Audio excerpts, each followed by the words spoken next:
research, and if it is, it's according to the guidelines, and it is being conducted in North Carolina. I don't think inserting China. a bat virus spike protein that he got from the Wuhan Institute into the SARS virus is gain of function. That is You're not in the minority because at least 200 scientists have signed a statement from the Cambridge Working Group saying that it is gain of function. Well, it is not. And if you look at the grant and you look at the progress reports, it is not gain of function, despite the fact that people tweet that. So do write you about still it. support sending money to the Wuhan Virology Institute? We do not send money now to Wuhan. Do you support sending money? We did, under your tutelage. We were sending it through EcoHealth. It was a sub-agency and a sub-grant. Do you support that the money from NIH that was going to the Wuhan Institute? Let me explain to you why that was done. The SARS-CoV-1 originated in bats in China. It would have been irresponsible of us if we did not investigate the bat viruses and the serology to see who might have been Or affected. perhaps it would be in China. possible to send it to the Chinese government that we may not be able to trust with this knowledge and with this incredibly dangerous viruses. Government scientists like yourself who favor gain of function research. I don't favor gain of function research in China. You are saying things that are not correct. Government defenders of gain of function, such as yourself, say that COVID-19 mutations were random and not designed by man. But interestingly, the technique that Dr. Barrett developed forces mutations by serial passage through cell culture that the mutations appear to be natural. In fact, Dr. Barrett named the technique the no-seum technique because the mutations appear naturally. Nicholas Baker of the New York Magazine said nobody would know if the virus had been fabricated in a laboratory or grown in nature. Government authorities in the U.S., including yourself, unequivocally deny that COVID-19 could have escaped a lab. But even Dr. Shi in Wuhan wasn't so sure. According to Nicholas Baker, Dr. Shi wondered, could this new virus have come from her own laboratory? She checked her records frantically and found no matches. That really took a load off my mind, she said. I had not slept for days. The director of the gain of function research in Wuhan couldn't sleep because she was terrified that it might be in her lab. Dr. Barrett, an advocate of gain of function research, admits the main problem that the Institute of Virology has is the outbreak occurred in close proximity. What are the odds? Barrett responded, could you rule out a laboratory escape? The answer in this case is probably not. Will you, in front of this group, categorically say that the COVID-19 could not have occurred through serial passage in a laboratory? I do not have any accounting of what the Chinese may have done, and I'm fully in favor of any further investigation of what went on in China. However, I will repeat again, the NIH and NIAID categorically has not funded gain of function research to be conducted in the Wuhan Institute of Virology. You support it in the U.S. We have 11 labs doing it, and you have allowed it here. We have a committee to do it, but the committee has granted every exemption. You're fooling with Mother Nature here. You're allowing super viruses to be created with a 15% mortality. It's very dangerous, and it was a huge mistake to share this with China, and it's a huge mistake to allow this to continue in the United States. And we should be very careful to investigate where this virus came from. I fully agree that you should investigate where the virus came from, but again, we have not funded gain of function research on this virus in the Wuhan Institute of Virology, no matter how You're posting words. There was research done with Dr. Shi and Dr. Barrett. They have collaborated on gain of function research where they enhanced the SARS virus to infect human airway cells, and they did it by merging a new spike protein on it. That is gain of function. That was joint research between the Wuhan Institute and Dr. Barrett. You can't deny it. Senator Paul, your time has expired. Dr. Fauci, I will let you respond to that when we need to move on. Excuse me? I will allow you to respond to that, and then we'll move on. Yeah, I mean, I just wanted to say, I don't know how many times I can say it, Madam Chair. We did not fund gain of function research to be conducted in the Wuhan Institute of Virology. Thank you. Senator Schmidt.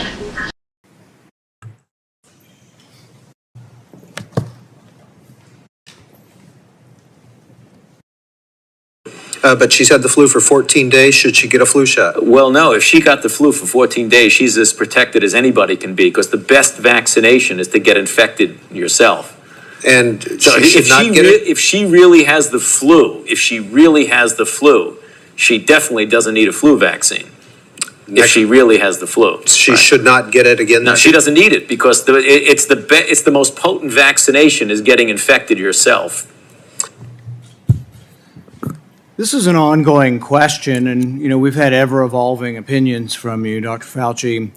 Currently, antibody surveys show that 80% of children, approximately 80% of children, have had COVID, and yet there are no guidelines coming from you or anybody in the government to take into account their naturally acquired immunity. You seemed quite certain of yourself in 2004, but in 2022, there's a lot less certainty. One of the things that we also know after looking at this for 2 to 3 years is that the mortality from COVID is very similar, if not less, than influenza. So when we look at this, we wonder, why you seem to really embrace basic immunology back in 2004 and why you seem to reject it now. Well, I don't reject basic immunology, Senator, and I have never denied that there is importance of the protection following infection.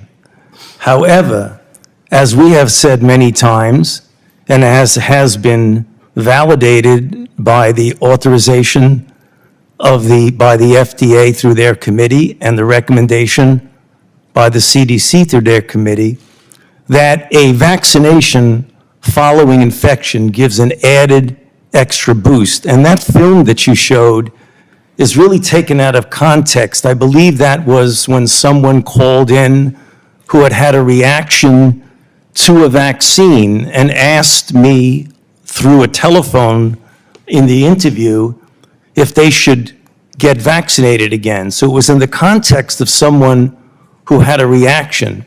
And as a matter of fact, Reuters fact check looked at that and said, Fauci's 2004 comments do not contradict his pandemic stance. Actually, words don't lie. If you look at the words behind me, we can go over them a little bit at a time. She doesn't need it because the most potent vaccination is getting infected yourself. It is true. It is true, Senator. It is a very potent way to protect. So when you're trying to tell us that kids need a third or a fourth vaccine, are you including the variability or the variable of previous infection in the studies? No, you're not.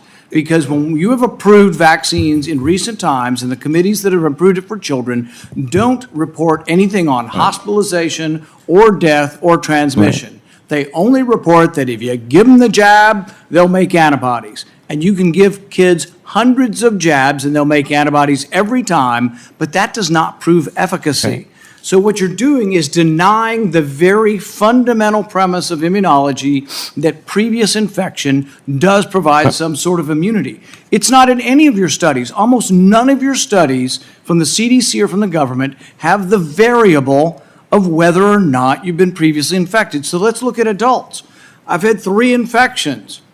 Should I get a 4th one? If you're going to measure whether I get a 4th one, you need a category that has a 4th one in it, and you need one that has nothing in it, no vaccine or the 4th vaccine. But you also need to know whether they've been infected. If you ignore whether they've been infected, you're ignoring a vaccine, basically, so you're ignoring a variable. So what you're giving us is you decry, and people decry vaccine hesitancy. It's coming from the gobbledygook that you give us. You're not paying attention to the science. The very basic science is that previous infection provides a level of immunity. If you ignore that in your studies, if you don't present that in your committees, you're not being truthful or honest with us.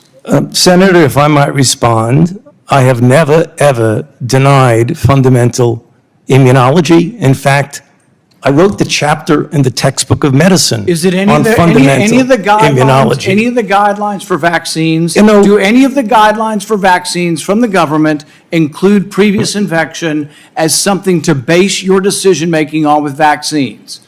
Do any of the guidelines involve previous infection?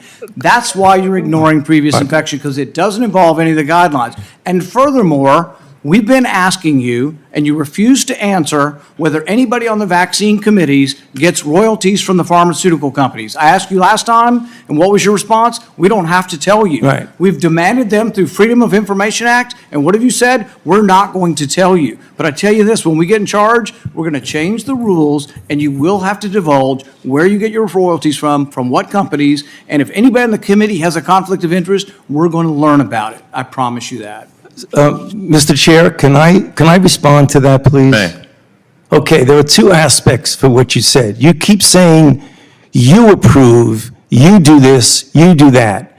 The committees that give the approval are FDA through their advisory committee. The committees that recommend are CDC through their advisory committee. And you keep saying, I'm the one that's approving a vaccine based on certain data. So I don't really understand, with all due respect, Senator. You're the and I one have- that said you would not No. reveal what companies I'm- gave you royalties or what company gave the other scientists royalties. Gotta move That's on. what you told the committee. Senator Paul, you Sir, gotta move on. Could I please answer that? Briefly, You yes. keep asking committees, they're not my committees. They're the VRPAC committee for the FDA and the ACIP for the CDC. So I don't have any idea what goes on. And they with the- won't reveal, as well as you won't reveal Okay, what we're companies. gonna you're move on. We're over time. Senator Paul, you're over. Everyone is over a little bit. I just want to make sure we keep on time here. For the record, I know Chair Murray and previous chairs of this committee of both parties have found videos to be out of order.